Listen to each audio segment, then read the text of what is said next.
shall we read The Devils together? I've read part 1 already, which is like 100 pages, and I think there's 4 parts, and I am really enjoying this.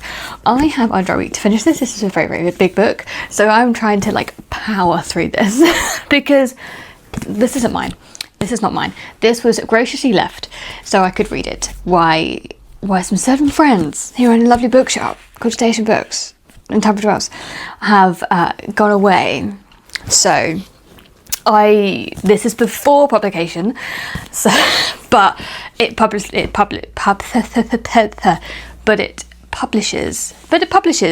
in a week, under a week. So I'm only reading it like a week early. It's fine, but I am actually really enjoying this. I was tempted to do the audio because Stephen Pacey, but I'm in a massive audio slump. I'm kind of binging Critical Role at the moment and not really into audiobooks, so there is that side of things. But I picked this up immediately. I was like, I'm loving this. I'm loving the world. I'm loving Abercrombie style, which I found in First Law fine. So I might have to pick up the physicals of his Trouble with Peace series, which I don't owe them with Age of Madness. I don't own them physically and reread them physically because, yeah, I'm loving this. This definitely feels like Abercrombie has Abercrombied, right?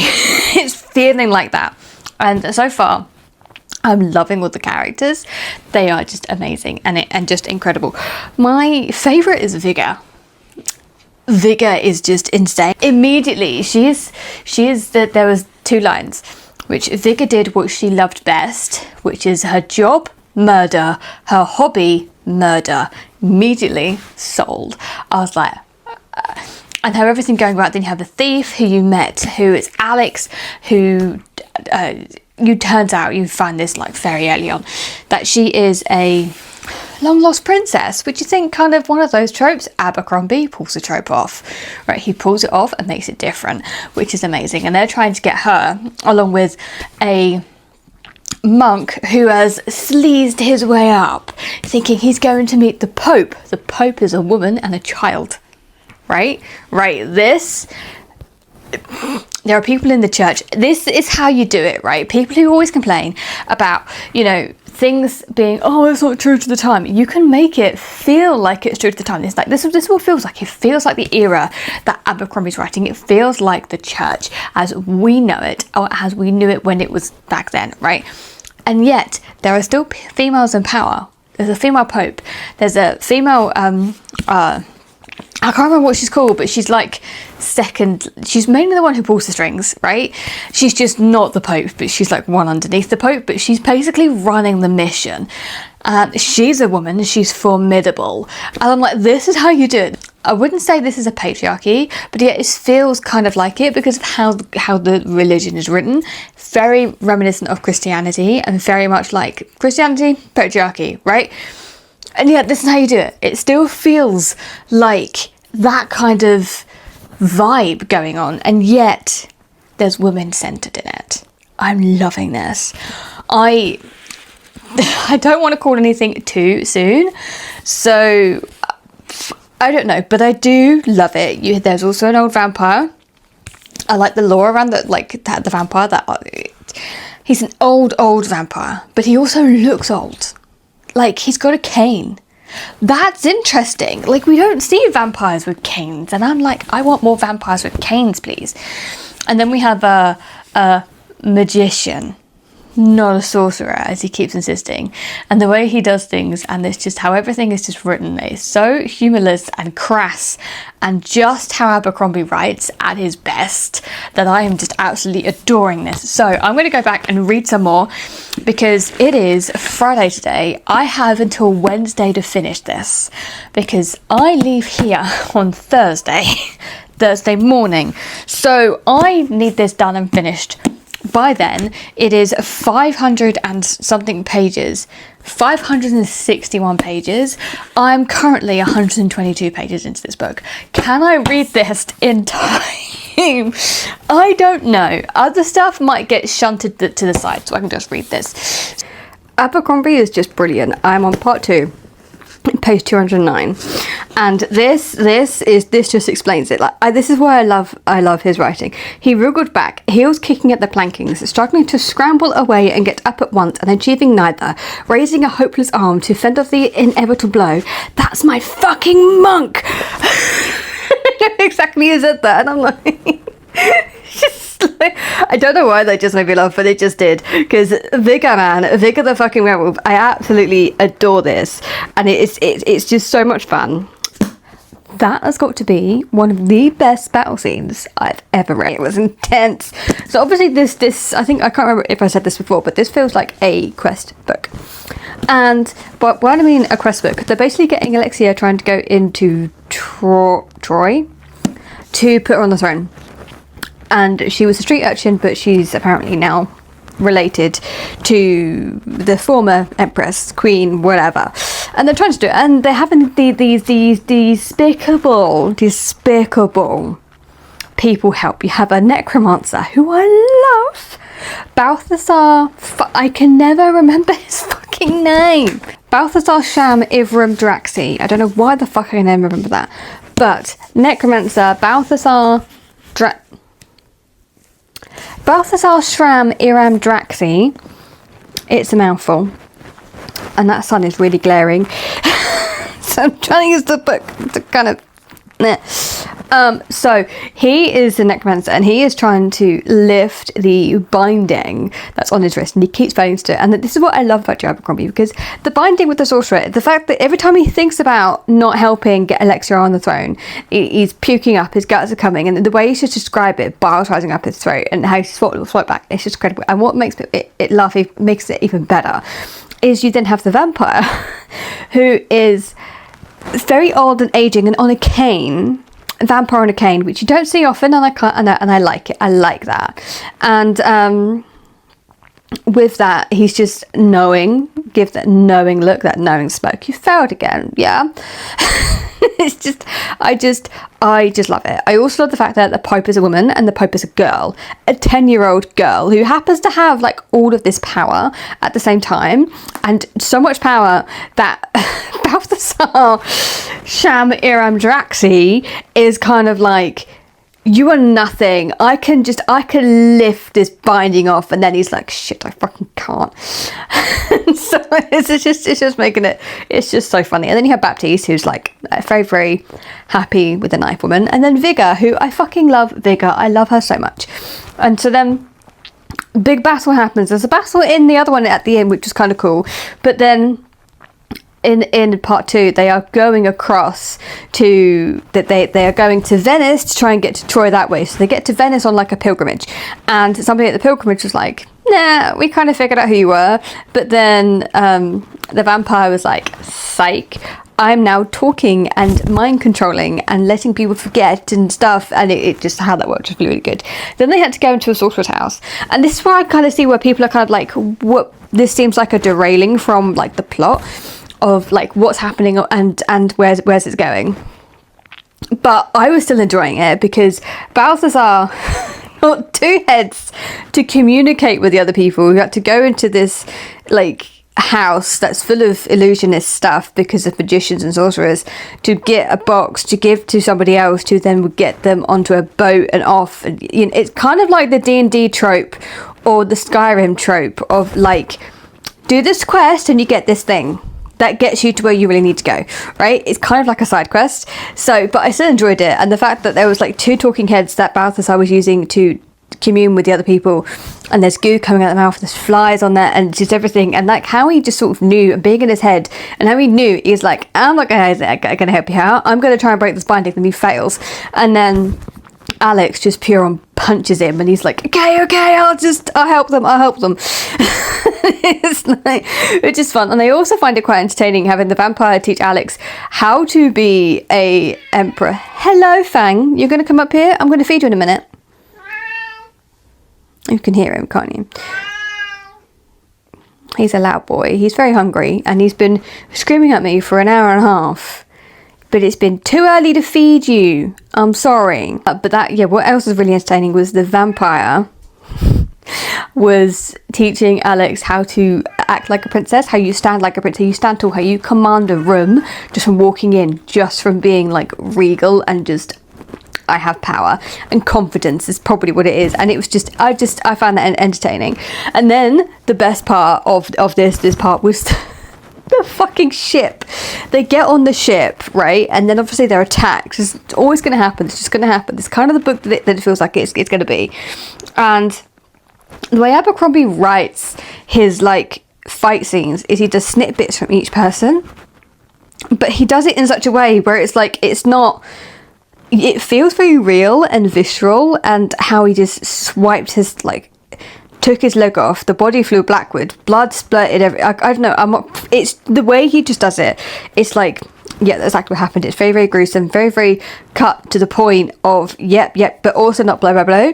But it is kind of blow, blow, blow, if you know, if you understand what I mean. But it's very entertaining. And how he wrote that, and it was, the ship was sinking, then the ship was burning, and it was the fact that Sunny, the elf, is like, oh, just grabbed something, didn't know what it was, smashed it into these crab, like, fish people, and then dropped it, and they both fell down below. And then she's only, as she realised, as she dropped it and saw it and realised it was a lantern, that she went, whoops. So she set the ship on fire. She's trying to help Alex because Alex is terrified and can't swim and is like climbing and everything. And then you have, oh my god, Vigor, who is just like protecting her monk, which I actually like that as a duo of like Vigor being like, not my fucking monk. And like, if anybody has the right to kill anybody around it, it's me. I love her so much. I love her so much, especially as the wolf side of her gets let out, as that side of her is just like, yep. And then Brother Diaz, who's just hilarious, he's just a schemer and he doesn't want to do anything in his life, and he writes all these letters to his mother that he just doesn't send. And then, you know, you're getting to the point of like he's standing up to Vigor. He's like, oh shit, the wolf. I asked the wolf to come out. Now I'm having to help control the wolf because of the wolf. And then it's kind of like they he goes, Vigor, this is unacceptable, and then realizes, oh shit, I've drawn the wolf's attention. And the wolf is like, you're being rude.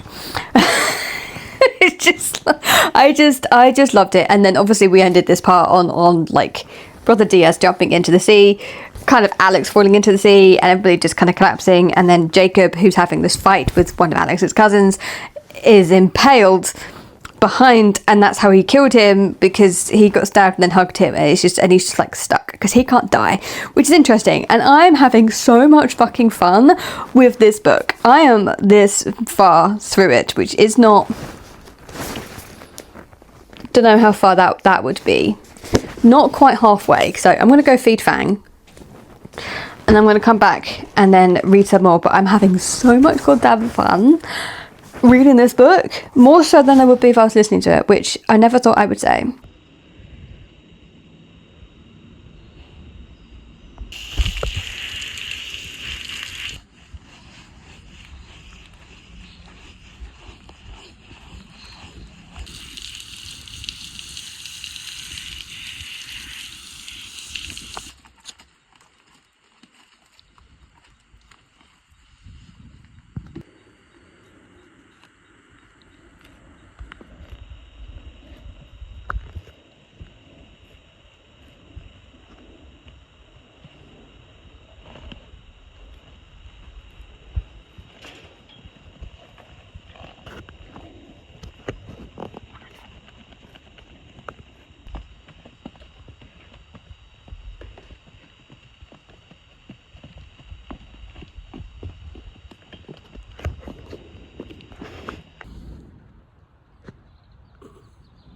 You're not very sure, are you?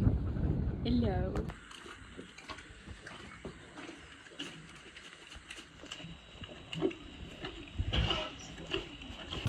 So I've just put the horses to bed, and I think I owe you an update. I have finished part 3 and I'm a couple chapters into part 4. This is the part where I think a lot of people might struggle with. I still enjoyed it, but I think compared to the other parts, it wasn't as good, right? There was a couple of moments that were really, really fun, like Vigor and Brother Diaz, their relationship together. And Brother Diaz, the reason why he became a monk was because he got pregnant, and Viggo was like, oh, the monk works, right? And then the other funny part was with the other werewolf, where Viggo was just like, and they just started fighting, and I knew this was going to happen. I knew this is like a kind of I don't know if it's just an Abercrombie thing or it just kind of fit with the whole vibe, but I also knew that they were going to end up tearing each other's clothes off and getting a little bit more steamy rather than ragey. Just a minute, shall we say. But there was a lot of things that was interesting, and especially Alexa, how Alex approached, like when Balthazar, Sham, Abraham, Daxi, I think, whatever it is, was like, I can't do it. This is it. This is too much. We just might as well die. I don't think it was quite like that, but he was just like, I can't do it. And she was like, who are you? The best fucking necromancer in this world. Are you going to let them beat you? And he's like, actually, no.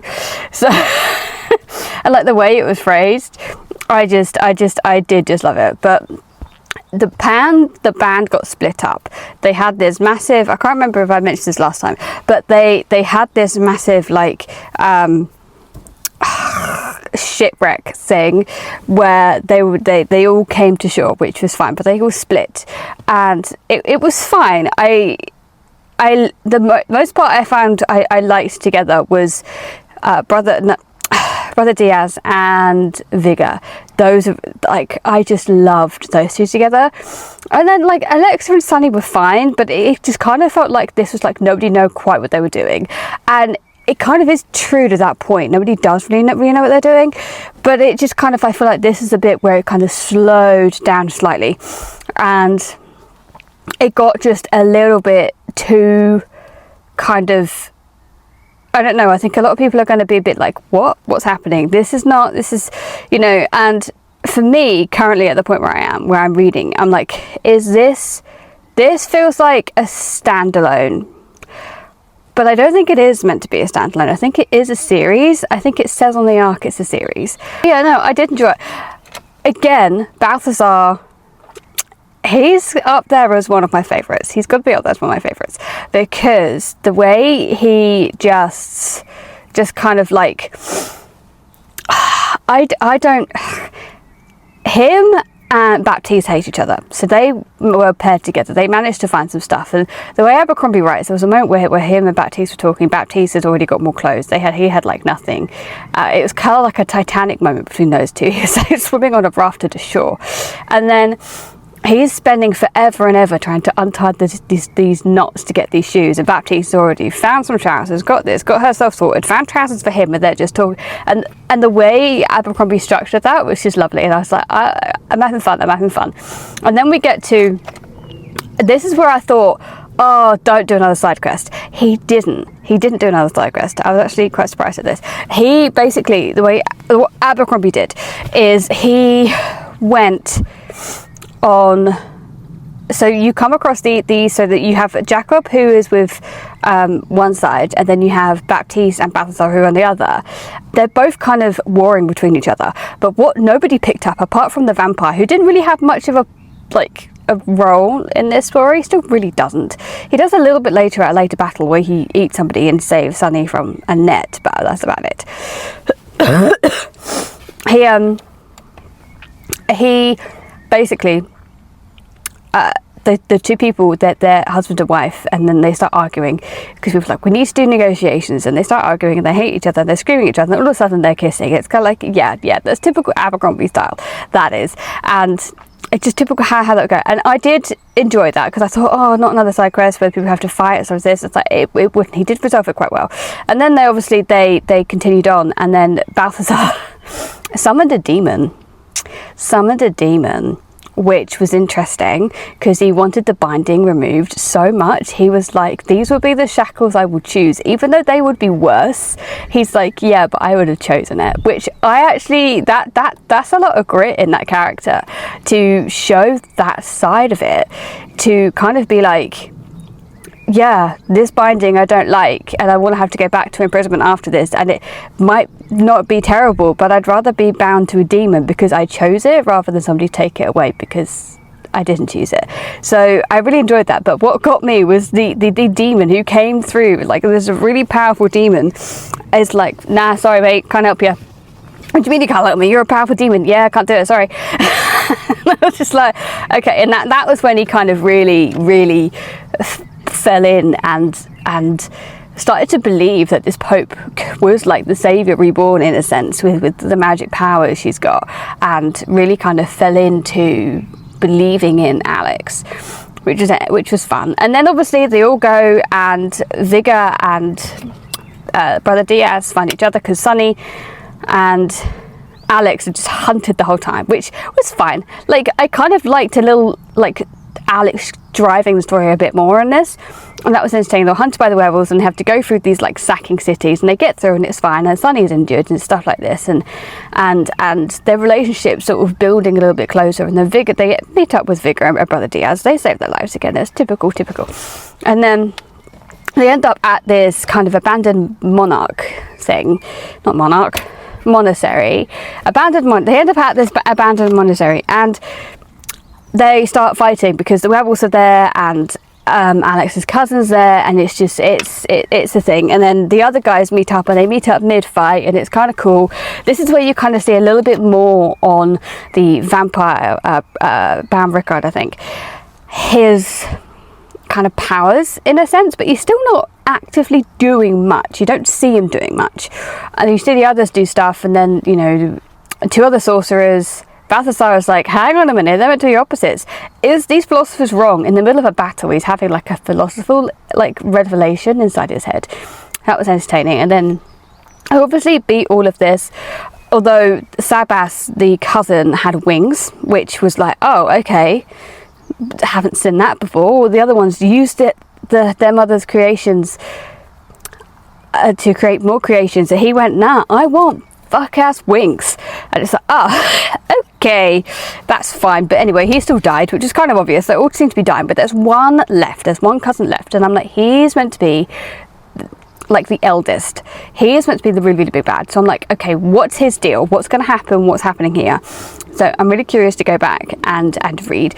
But yeah, this section was just a tad like not as good as the others. Not as good. There was a couple of moments, a few moments throughout this, like between each characters, which was kind of fun, kind of cool, but it wasn't as good as the others. So I can kind of see people kind of going, where are we going with this? What's happening? Is this bogging down here? It wasn't really bogging down for me. I just wasn't having as much of a fun time as I was in the others. But Gavin from Gavin Reads It All has a Patreon sprints tonight, and I'm hoping I can finish. I think I have like over 100 pages, just over 100 pages left to read.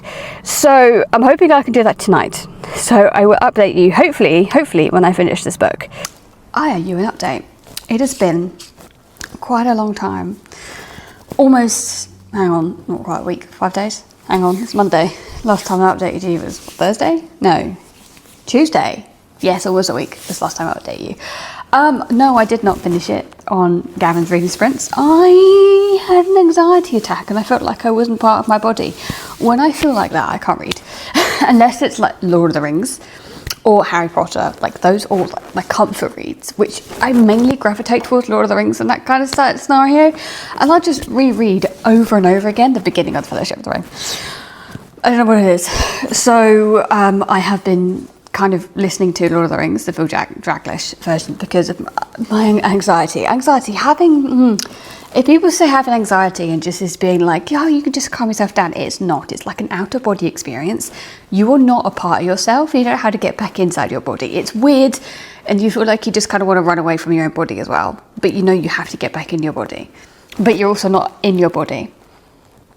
Don't ask me how to explain it any better than that, honestly. So no, I did not finish it. And then I thought, oh, okay, I felt a bit better the next day. I'll try and read. I did a little bit. And then Thursday came, and that's the day I was leaving, and I had 60 pages left. And I managed to read 30 that morning before I was like, okay, now I have to go to work. And obviously I always do this when I leave houses. I make them as I find them. I clean up all my messes and everything. So I was like, I need to do a bit of that and stuff. And it's just, it didn't happen. But my edition did arrive.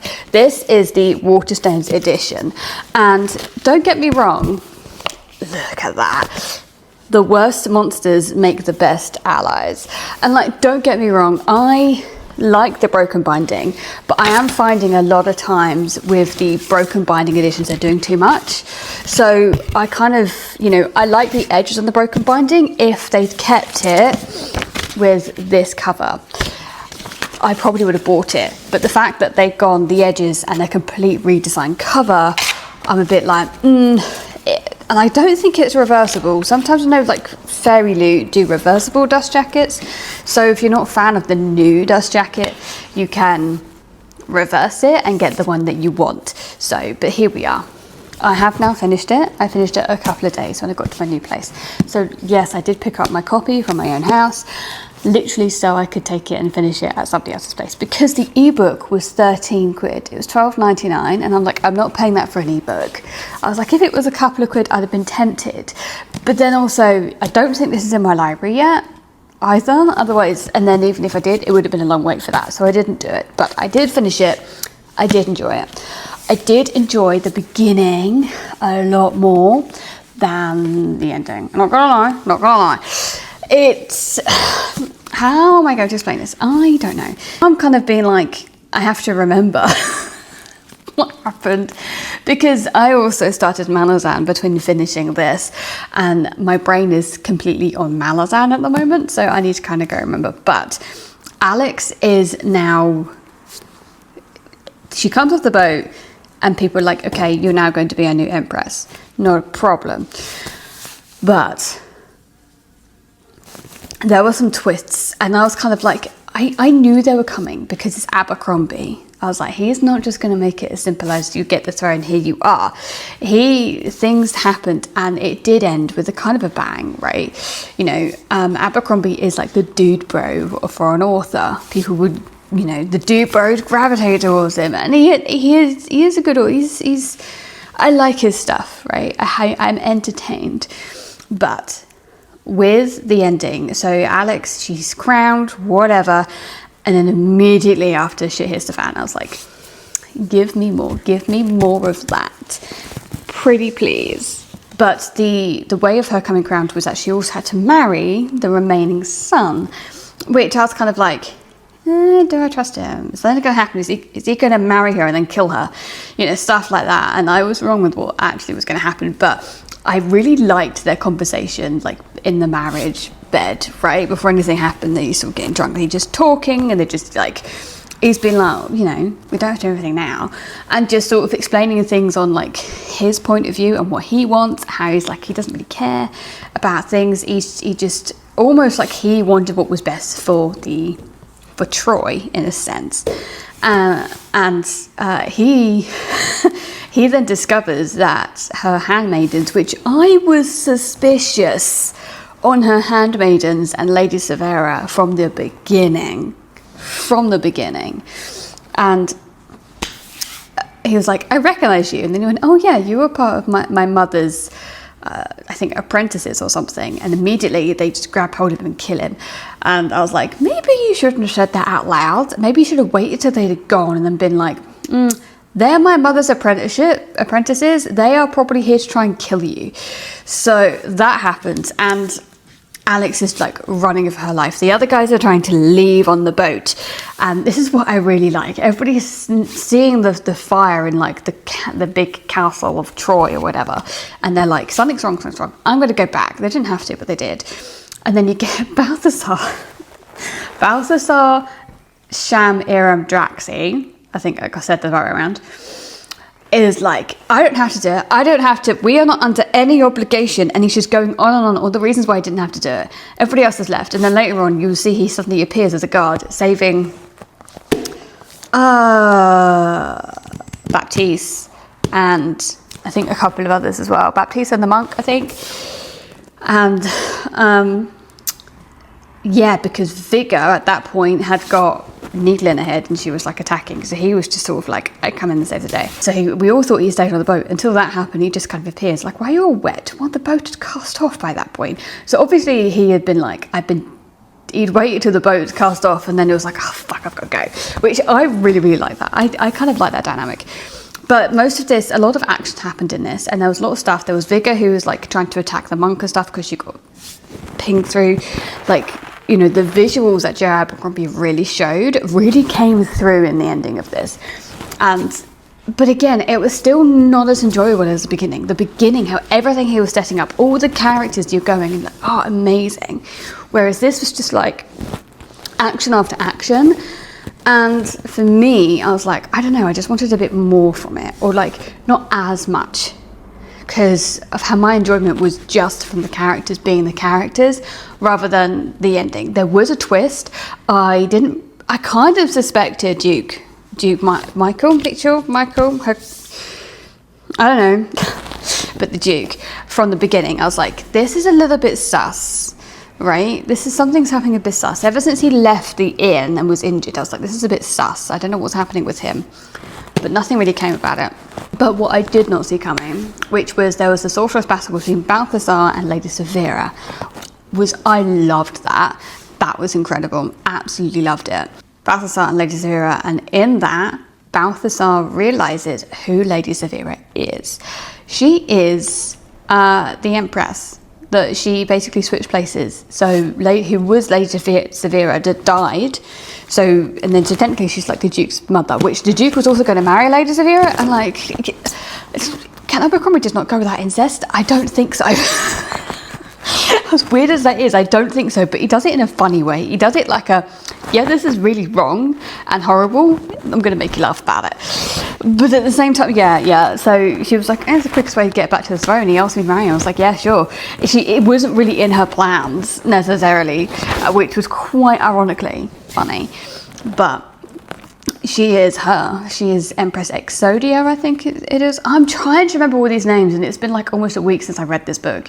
This was a bad shout. I should have just updated you on the night, but there we go. I was tired, guys. But then you get later on, which I find was really funny, was like Balthazar was like on the boat with the other people, with who Cardinal Zeskia, who actually had a hand in it, because she didn't really give a shit who was on like choice throne. She just wanted more power for herself. She's like, okay, well, you've sussed me out, fair enough, not a problem, we'll just move on.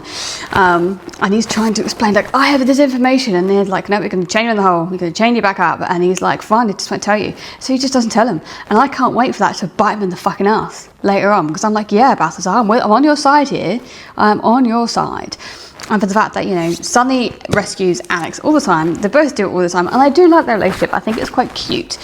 But again, nothing's really going to come from it. And Alex, later on, when she confronts Cardinal Ziskia, is kind of like, I want the devils. And she's like, nope, you can have Jacob, because he basically jumped off of this is coming back to me really, really jumbled. I'm sorry, guys. He jumped off of the tallest part of the building with Duke Michael, I think he was he on, I think one of them were on fire, and stuff like this. I did like seeing more of Baron Rickard, his power, but also I like the fact that Abercrombie isn't giving him all the power. He has this mind-numbing thing, which is quite funny, how everybody just kind of, I need to listen to everything about these dumplings and his wife. He's just talking nonsense about like a tiny little story that most people find boring as anything. But it takes a lot out of him to do it. And afterwards, he was just like really tired, because he's trying to do the two sorcerers, and then Alex, and they managed to defeat them. Alex, I think, whacks one around the head and stuff. So I did like that dynamic. But yeah, she was denied the devils. She was denied to have them. And Jacob, for some reason that I don't know why, is torturing himself and continuing on with this charade, I don't know what to call it, of him being like this commander, this guy who can't die. And he is something's up in his past. Even though he was offered a way out to work for Alex, he said no, which interesting enough, but that was fine. Something really did surprise me was I was surprised Baptiste died. Pure unsurprised. I did not expect that, because Vigor turned with the needle in her head, and she just killed Baptiste, just killed her. And then afterwards, you really see Vigor breaking down and being like sobbing and sobbing, and also puking up bits of Baptiste at the same time, and just sobbing and being like, she obviously didn't want it. She's feeling so much, and there's more to Vigor than just what's on the surface and what you see on the surface, which I really like how Abercrombie does that. And then the monk is there, and the Brother Diaz is just like, oh, and then Balthazar walks in being like, I'm gonna smack her, you never guess what, being like, and I love it when this dynamic happens. I don't really know what to call it. It's kind of a trope, but I just love it. Which is Balthazar swaggers in like, I'm going to rub it in Baptiste's face that I just defeated, or whatever, Empress Exodia, and then holy shit, she's dead. And it's kind of that moment that he didn't realise how much he actually cared about her, because it was one of those moments where they were both at each other's throats, to the point people were like, just get her home, and then all of a sudden she's not there, and he's like trying to deal with this grief when he was like, he didn't realise he had these feelings, because he was like, I hated you, but you're gone, so obviously I didn't hate you because I'm grieving the fact that you're gone. Stuff like that is all going on, and everybody's grieving, and then Vigor is kind of just like, but Vigor is just almost berating herself, hating herself because of what happened. And it just, that moment, I didn't cry. I don't think Joe Abercrombie could ever make me cry unless it's over laughter, and even then I don't think he can manage it. I don't think he's very good at writing his characters, but I don't think he's got that emotional pull to get that reaction out of me. But I did feel sad, but it was still surprising. I did like how it concluded. Like it was fine. But my enjoyment of the book was more at the beginning than it was at the end. So there is that. I'm curious to see where it is going to go. I feel like this is a more solid start than any of his other books I've read. I haven't read his standalones, and will say this. And I will say, eyeballing this, hot take, I enjoyed this a lot more than if I earbudded it. Audiobooked it. He just got that really easy prose that's kind of whimsical and funny and ironic and just sarcastic all at the same time, that it just kind of goes. And I did enjoy it. I am going to go and read book 2. I don't know if I'm going to go back to it, because I love Stephen Pacey, but also I'm like, actually I have more fun eyeballing this than I did with the audiobook. Or I haven't read this, but I have previously with Joe Abercrombie, so I'm like, maybe I might just continue on with eyeballing Joe Abercrombie. But I enjoyed it a lot, and I don't quite know, I'm a little bit sitting here and there on what I'm going to put in my review necessarily, because again, I think people are going to rave over Joe Abercrombie, and they do.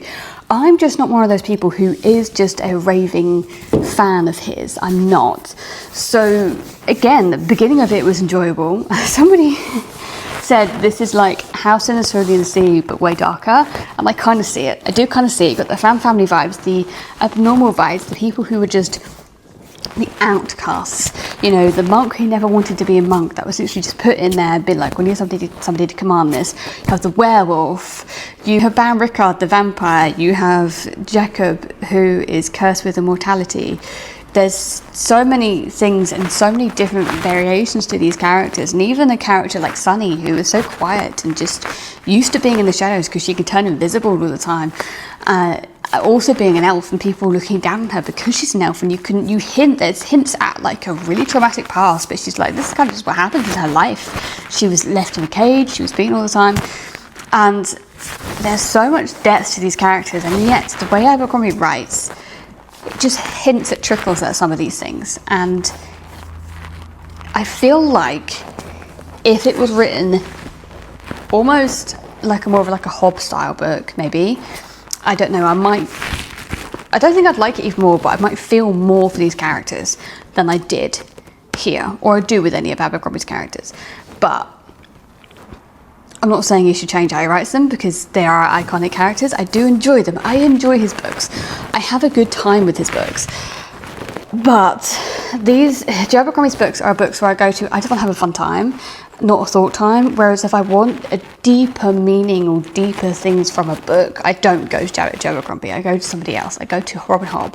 I go to the Stormlight Archive. I go, different things that gets different reactions out of me. But I had a good time. I had a really, really good time. and I need to go and sit with the dogs in the garden and babysit chickens with them because of the foxes. But if you've read this book, well, you should have had if you've been watching this, because halfway through I decided I'm going to do a spoiler review because it's the Devils, and I feel like everybody was going to pick this up on release, so I'm like, I'm just going to spoiler thought it. But let me know what your thoughts were on the book. Do you agree with me? Did you find the beginning was a lot better than the end? And if so, why? Or if it's the opposite, why? Why did you find it? Did you enjoy the end or the beginning? Who's your favourite character? I mean, mine's obviously Vicar. I love her, but I do also like Balthazar. I do like Balthazar. There's something about him that just tickles the brain, But Vigor has got my heart, especially. Is it the Viking? Who knows? But let me know your thoughts on this book. Let me know if you enjoyed. And if you've gotten this far in the video and you don't know what to say, just leave a skull down the bottom. A little devil skull emoji down the bottom. And I will see you in the next one.